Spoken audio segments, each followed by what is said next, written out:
विकासको चरण भन्यो भने हामीले दुई तरिकाले गर्नुपर्छ। एउटा बढी प्रचलनमा रहेको छ जो नेपालमा त्यो अनुसारको पाठ्यक्रम विकास भइरहेको छ। के रहेको छ सूत्र? आ भनेको के छ? नीति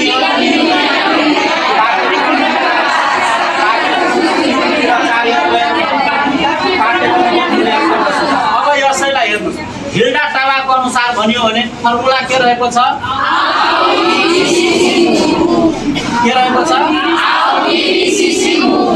यसमा पनि के हुन्छ? आवश्यकताको पहिचान, त्यसपछि भनेको उद्देश्यको निर्धारण, त्यसपछि विषयवस्तुको छनौट, विषयवस्तुको सङ्गठन, सिकाइ अनुभवको छनौट, सिकाइ अनुभवको सङ्गठन र लास्टमा के छ?